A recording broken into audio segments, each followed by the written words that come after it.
These guys at the GCRN would make great Green Lantern Corps members. Seriously. Who are these guys? You've just jumped inside the pull bag. Join TFG1 Mike and the rest of the comic reading crew here at the GCRN as they make their great escape into comics. From DC, Marvel, IDW, Boom Studios, Zenoscope, and more, we have everything you want to read right here. Transformers comics? Yeah, we cover that. He-Man? Yeah, sure. DC superheroes like Batman, Batgirl, Nightwing, and Batman Beyond? Yep, we have those too. How about TMNT from IDW and I Hate Fairyland from Image Comics? Yeah, we have all that here. Plus, so much more. It's all inside the pull bag here on the Geekcast Radio Network. So without any further ado, it's time to talk about the comics we are reading right now here inside the pull bag.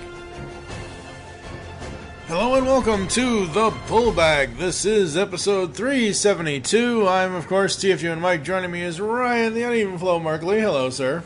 Hello. And we're here once again. It seems like I've used Ryan most of 2019 for almost everything. Yeah. He cries, but he enjoys it all at the same time.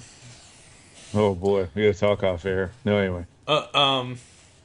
No, we can talk on air. It's not that bad. No, I'm joking. And this time we're boldly going. Yes, where no lantern has gone before. Is this the first time we've done Star Trek? No, you missed out on that. You missed out. Man. It was the 2020. It was the IDW. I was going to say, back in episode 360, Steve Megatron and I did the IDW 2020 Star Trek thing, where it was like an alternate whatever, or in the future, in the past, or whatever it was, the 2020 issues. But technically, if we hadn't done that, this would have been the first Star Trek thing on the podcast. In any case, if anyone listening has not figured it out at some point with my mentioning of it on occasion, I am a gigantic Star Trek fan. On occasion? You talk about it religiously. Pretty frequently, but not always on the podcast. No, not always. Pretty frequently. Anyway, yeah. I read the books, watch all the shows. Have it all on Blu-ray. My name is in the credits of the Deep Space Nine documentary. That's one of them Kickstarter things, wasn't it?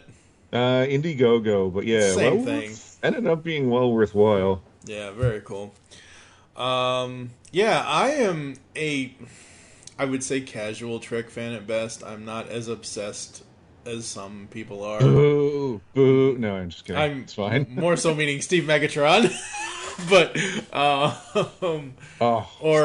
Steve's a lightweight compared to me too. But, you know. No, I'm kidding. Anyway, it's one of those things where I grew up watching TNG, and when I eventually ended up in Kentucky in the 90s, my dad would watch TOS on TV on like rerun kind of things, syndication, whatever you want to call it. And I had already watched so much TNG from 87 to 92. So the time I was 7 to the time I was 12. When he started watching, because my parents were divorced. So when I went to live with my dad in 93, and he starts watching this, I'm like, what is this show? Who are these people? Where's the bald guy? Who are these people? Exactly. Oh. Like what's going on here? Well, if you want the real bald guy, you gotta watch Cisco on DS. Oh, anyway. But okay, should I rephrase and offend everybody? Where's the white bald guy? I mean, it's not all that offensive. Jeez. Right, I know. It's just true. The English or the white. Sorry, the supposed to be Frenchman, but they made him English and. Although if you ever want to laugh, track down these instances of Patrick Stewart talking about how originally he was going to be French, and it was not going to work well. Thank God they didn't do that. Thank God they did not. Yeah, having somebody pretend to be different ethnicity or upbringing or accent, etc., not going to go well on a series that's going to run 7 years. Yeah, and have multiple films. Yes, it's hard to keep it up. There's one person I can think of that's more for film than anything else, and he only got 4 films. Sadly, he didn't get 5. And that's Pierce Brosnan, who is, I believe, Irish, and he played James Bond, obviously, in the 90s. But yeah, Star Trek Green Lantern. Again, you and I kind of have a similar background when it comes to some of these things. Green Lantern, I mainly know animation stuff, like Jon Stewart, Yeah, Kyle that's Rayner. how I started out too. So it's always weird to me when you start reading the comics and Hal or Kyle are frequently the focus. Because, yeah, growing up, I wasn't into comics until later on, until into the 90s. And even then, I think I only started really reading like Green Lantern and that kind of thing in the early 2000s. Right. And yeah, John, it was my exposure to Green Lantern. John and, Phil Lamar, and it's just the insanely great job he did. So yeah, it's always been jarring to me that as soon as I read a comic, Hal is usually, well, ever since Jeff Johns brought him back, Hal's been the focus. But of course, it was Kyle before then, and John's just kind of around. It's unfortunate because the show really proved what you can do with the character and that he can be really interesting. Yep. Yeah. Oh, well. Thanks to that, I mean, I know the Green Lantern Corps, know the different colors of the lanterns. Yep. Although in this one, we get the black and white, most notably from Blackest Night. Yep. So this is Star Trek Green Lantern Volume 1, The Spectrum War. This is from IDW Publishing and DC Comics. Because IDW and it's the Abrams-verse Trek, too. I should mention that. Yep. Which I really enjoyed 2009 Trek. Not so much Into Darkness. And then I do actually quite like Beyond. It's not perfect, but Beyond was it's good. More Star Trek than the other ones were. Yeah. And I like that, and there's definitely a lot of things to like about it. So anyway, I have no issues with this being that universe. If anything, I think it actually helps it work better.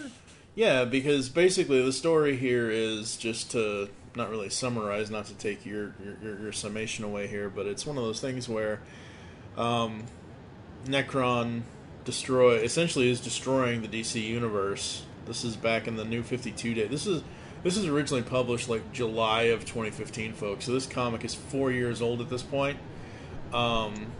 It should be noted, Blackest Night, not a New 52. That was original universe. Yeah, that was original universe. Event, so way back when. But this is all... Yeah, because of the way it works this is all alternate universe for everybody, though. This is the alternate Star Trek universe. So it's also an alternate universe for all the Green Lantern Corps, because they... long story short, the Enterprise discovers Garnet, one of the prime leaders of the Green Lanterns. One of the Guardians, yep. Yeah, Guardians. Jeez, brain freeze. While your brain is freezing, let me get this out of the way. Written by Mike Johnson, art by Angel Hernandez, colors by Alejandro Sanchez, and the letters are done by Neil Yucate. Series edits by for IDW, it's Sarah Gatos, and for DC, it's Jim Chadwick. Interesting to note on this how old this is. Publisher listed on this, Ted Adams, who is no longer the publisher at IDW. Nope. That was a while ago now. Yep. They've been through a couple. They've been through... It's a revolving door, sadly, and Which sucks, yeah. We don't talk about IDW that a lot. We don't talk an awful lot about the behind the scenes or what's going on with the company or anything like that, and I don't want to get into it, but man, they're a good company. They're an amazing company that has had a lot of things going on over the years since we started this show, since we started doing and a lot of bad luck, and a lot of really, really, really, really, really, really, really bad decisions. Yes. That have led them to the point they're at now. Anyway. Yes. Anyway. So, yeah. So back to it. Yeah, the Enterprise discovers, one of the Guardians discovers the rings. They accidentally activate the rings while scanning them. Scotty using Tachyon. Tachyons do everything in the freaking Star Trek universe, I swear. They're used for time travel. They're used anyway, but Yeah. because of this, the rings activate, and we get to see a number of different characters within the Star Trek universe. Longtime Trek fans will be surprised / excited by the Abrams-verse version of General Chang. Chang, of course, played by Christopher Plummer, famously in Star Trek VI, The Undiscovered Country. Great movie, great performance, really good character. Yep. Happy to see his presence here, although a little sad that, he kind of kicks it at the end. Spoiler alert. But in the end we get new lanterns in the Star Trek universe, combining with the lanterns we know and love or loathe from the DC universe. The only, Hal I can take or leave. I have no real issue with Hal Jordan whatsoever. What I more so I have know an the bad issue... guys as the loathe. Anyway. Oh, okay, well, there's that. But, we all have our favorite Green Lanterns or Lantern Corps characters. Yes. And I'll freely admit that Hal is not my top. My top two Lanterns are John and Kyle. Hal is a close third, and Guy Gardner is just I never liked Guy. I like all of the other Green Lanterns. I don't get the love that Guy get.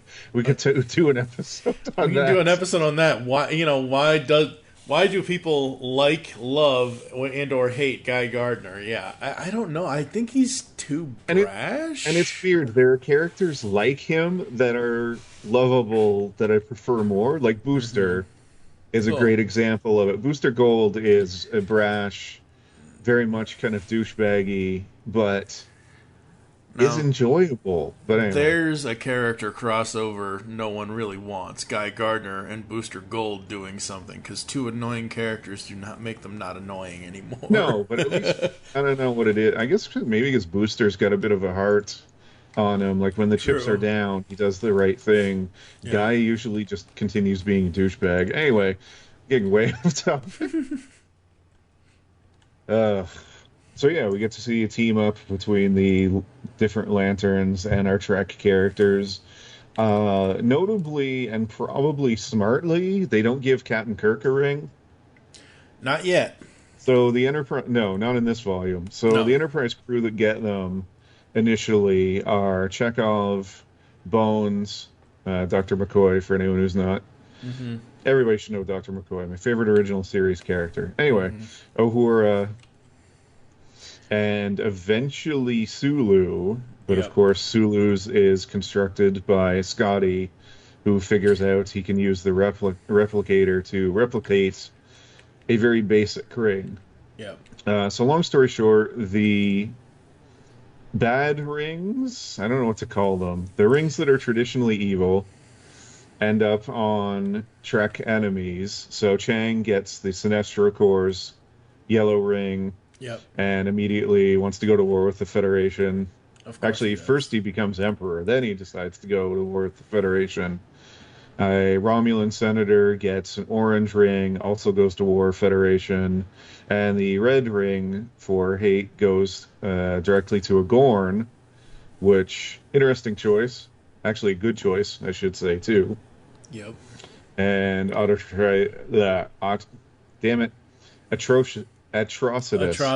There you Jeez. Go. I don't know why. I always had trouble with that. Anyway, teaches him, and surprise, surprise, he goes out and attacks the USS Constellation, and guess what? Wants war with the Federation. Federation not real popular in... apparently not. J.J. groups. No. In any case, though, they end up having to band together when it's discovered that Necron also followed the Lanterns to this universe. That's pretty much it I got for the plot summary. But the other thing, though, so Johnson shows a good understanding of Trek and the Lantern universe. Yeah, he does. I was really impressed with that, because if you're going to combine them and not have it as, to be blunt, a soulless cash-in that's just meant to ride the coattails of the names of both of them, you could do that. but he didn't. And so Necron's plan initially involves reviving Vulcan, which of course was destroyed in 2009 Star Trek. Yes. And it was really smart. I was impressed with that. And we even get, Spock's mother at a point too, and just he clearly actually knows the universe and watched it, and he knows both universes too. Because, like I say, he used General Chang from Star Trek VI. Yep. So it's fun. It's very fun. I was not sure going in. Like, I've had these books since the trades came out. I think the trades came out in 2016 and 2017 for each, because there's 2 volumes of this, but we're just talking about volume 1 for now. Next week will be volume 2. Because somebody couldn't get around to read it. Oh shit, it's me. Mm-hmm. So it's, going in, I had no preconceived notions. Yes, I saw the covers. Yes, I knew it was Abrams' verse. I like the Abrams verse. You're right. Everybody is right. Into Darkness is the weakest of the 3 Abrams verse films, if not potentially the worst Star Trek film. Potentially, that's a show for worst. For another day. We got a few down. I love Star Trek, but oh boy, is there a lot of bad Star Trek movies and shows. Anyway, yeah. Final Frontier.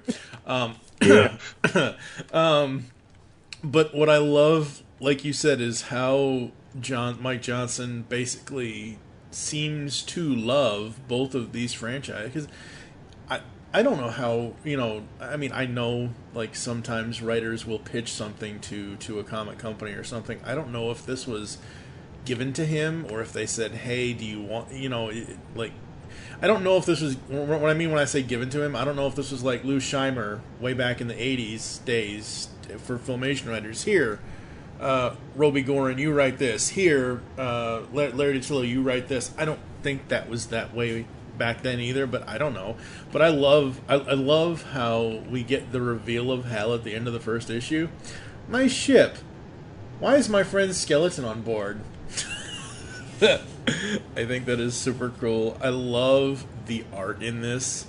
The lines and the colors. The colors pop so much. And you have to have an artist that can work with not only the Star Trek stuff, but the Lantern stuff. And oh my god, it works so well. If you said any franchise crossing over with Green Lanterns and tried to tell me Star Trek, I'm like, how is that going to work?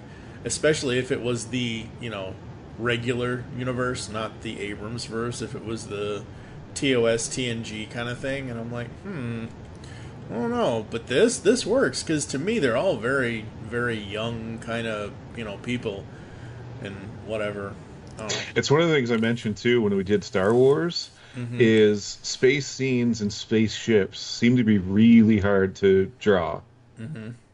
And holy cow, is it all fantastically done in this. The Enterprise never looked so good.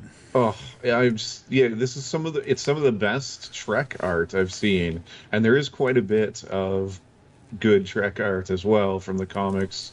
Yep. Over all the years, from Marvel owning it to DC to, man, actually, is there any company that hasn't owned the Trek license at some point? I should look that up one of these days. Anyway, but yeah, this is really well done, and you're right, the coloring is just fantastic. Did you catch the Flash reference in this? No. Okay, so it's at the close to the middle of the second issue. When they're being attacked, when the Red Ring finds its bearer, and Hal says, felt another shock, the Red Ring's found a home. He's going up against somebody breathing fire at him, and his ring protrudes this green police thing. It's his property of CCPD. Oh, yes, the shield. Yep. I'm like, I had to look at that really closely. City, yeah, police department. Yeah, there was that, and then it took me a second to realize when Hal makes his own sort of outline around the Enterprise and gives it the NCC number. It's the number of 2814. Yeah, it's his section or his sector. There we go. It took me a second to realize that, just because man, I'm so used to looking at a starship, and it's always 1701 or Yeah. Oh, I got so confused. I think it's this issue, this trade, or it might be the next one. At one point, there's a different ship, a different Enterprise, and it's 1017. I'm like, wait a minute, yeah, did that's they the screw that up? Constellation. Right, yeah, it's the Constellation, but I'm like, wait a minute, did they screw that up? What's going on there? Poor USS Constellation gets destroyed in every universe at some point. You know, stars have to fall. It's a, I don't know. I would just stop naming ships that at this point. Anyway, There's that.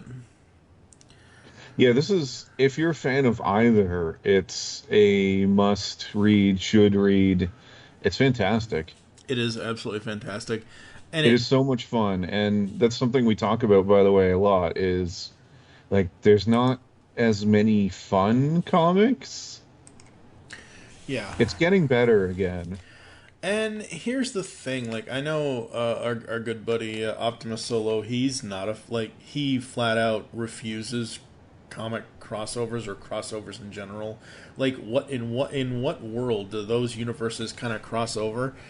Every crossover I've read since before he even said that, or even after now, I'm like, hey, reading this. Oh, it makes sense. Ganthet enacted Last Light, and Last Light allowed him to jump universes or, whatever kind of thing. And it made sense of how the Lanterns and their enemies got to the Star Trek universe.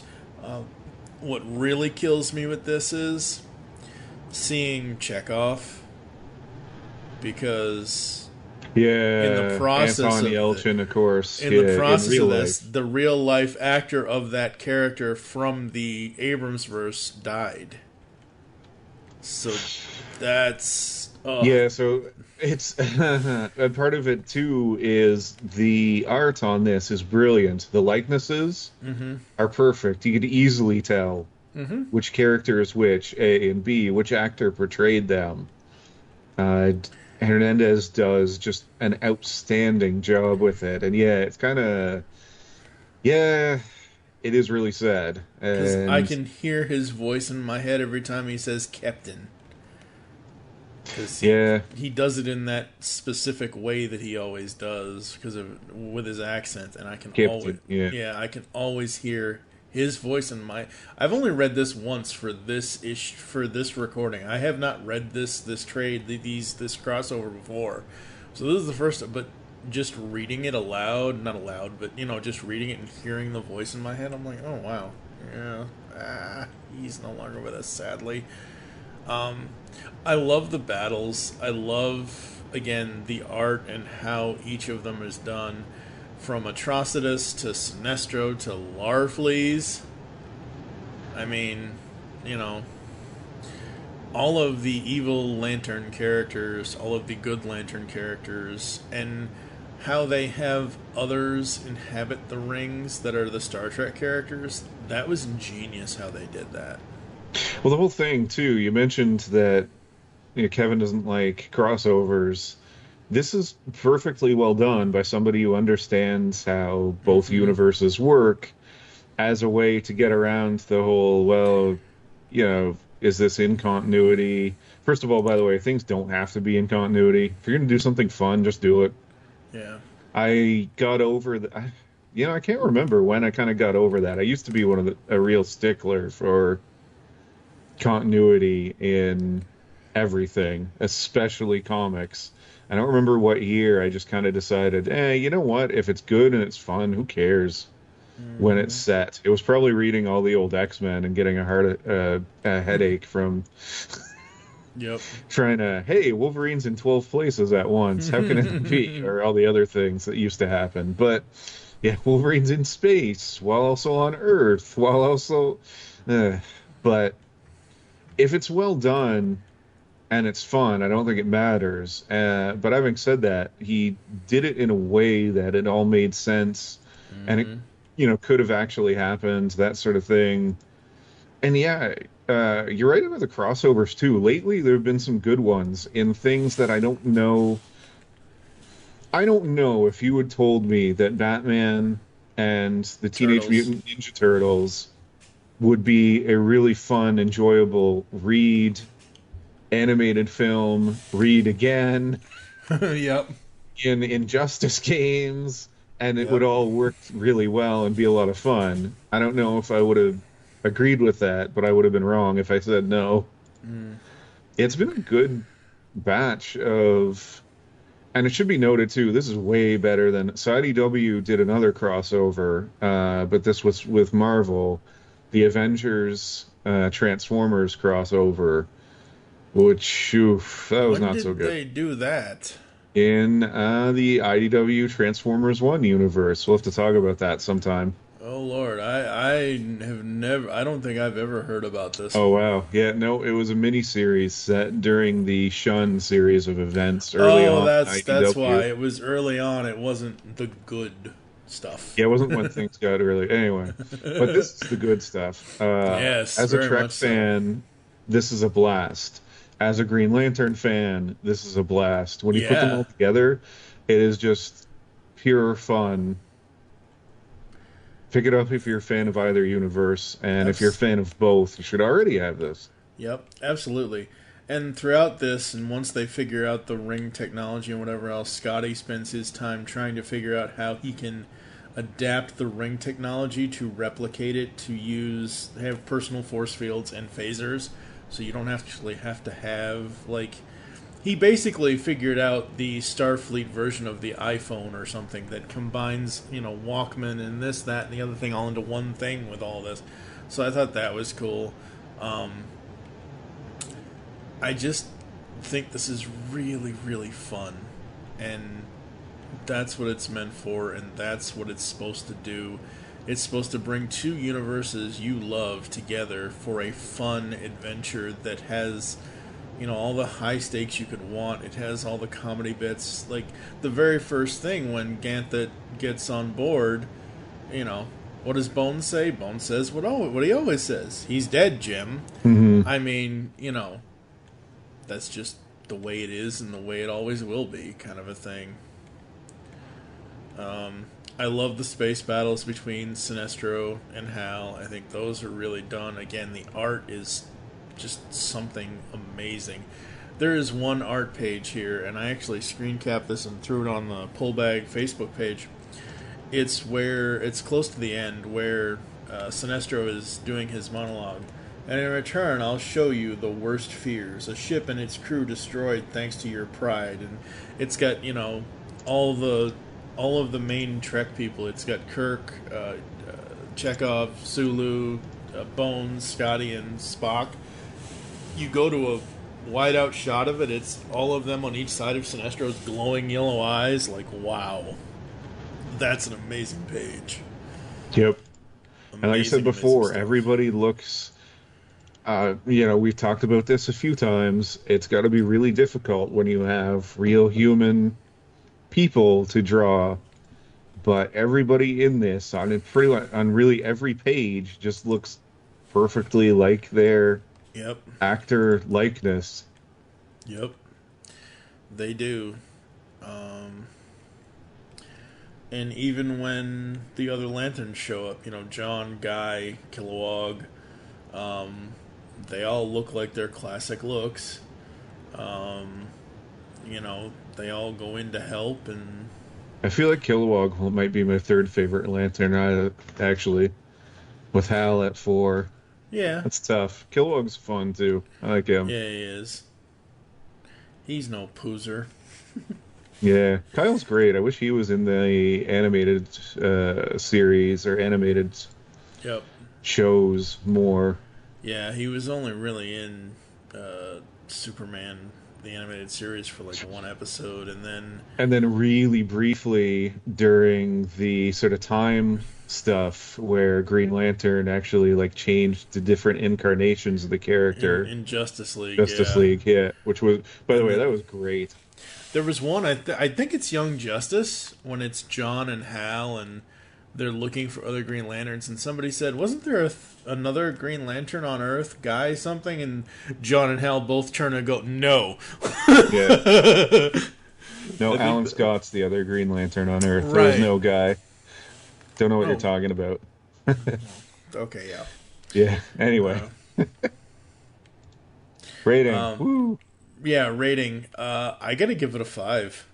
Yeah, I would It agree. This was, is just so much fun. Like, it's not, I've said this before, I'll say it again. Not everything needs to be Watchmen, hell, Blackest Night, just kind of loosely based around. yeah, It can just be an enjoyable read. yeah. And the characters from both universes look good up against each other. Like, there's covers of, there's a cover with Kirk and Jordan next to each other that is done by Tony Shasteen. I'm looking in the cover gallery now on the trade here. There's one that's really cool. It's Kirk, Spock, and Uhura coming out of the Green Lantern battery with Hal flying next to them and all the villains in the background. That's very cool. It's just, again, super fun. I don't know how much of the IDW Star Trek stuff we're going to do in the future. I know Steve and I are going to do Mirror Broken at some point. Actually, I think that's episode 374. And obviously, if we can figure out the time, you and I and Steve will do Star Trek Transformers, which is the 2 animated series going head-to-head from IDW. But yeah, I mean, for this, Green Lantern, Star Trek Green Lantern Volume 1, absolutely loved it. Thought it was great. 5 all around. Wasn't anything that took me out of the story. Wasn't anything that I looked at that was like, huh? And I think the only negative you found was that they mispronounced or misspelled the... Yeah, they got the Klingon homeworld wrong, but like, Yeah. yip-de-doo, Yeah, that's just one thing. Like I said, I'm not a stickler. Hell, you could say that, like, maybe in the JJ verse it was named or / spelled differently. Who cares? Yeah, could be. Anything else you want to say about this before we get the heck out of here? Nope. All right, folks. Join us next time for Star Trek Green Lantern Volume 2, Stranger Worlds. And make your great escape into comics. We will catch you next time. I'm at Nightbeat on Twitter. Woo! Yes, he is at Nightbeat on Twitter. I forgot that. I forget a lot of things these days, folks. I'm at TFG and Mike as well. Oh, God. Still make your great escape into comics. Yes, always do that. You've just heard the latest episode of The Pullbag, the GCRN's first comic review and discussion podcast. There are several ways to get in touch with us and leave feedback for the show. You can visit the website, geekcastradio.com, where you can comment on the episode and all of our different podcasts. You can rate and leave a review for the show on iTunes. Be sure to leave us feedback. Become a fan of us on Facebook, facebook.com/thepullbag. Send us an email, feedback at geekcastradio.com. Follow us on Twitter at thepullbag and at geekcastradio. So until next time, make your great escape into comics and unleash the geek in you. Please enter program. The android at the bar said you could show me my old ship. Let me see it. Insufficient data. Please specify parameters. The Enterprise. Show me the bridge of the Enterprise, you chattering piece of... There have been 5 Federation ships with that name. Please specify by registry number. NCC 1701. No bloody A, B, C, or D. Program complete. Enter when ready.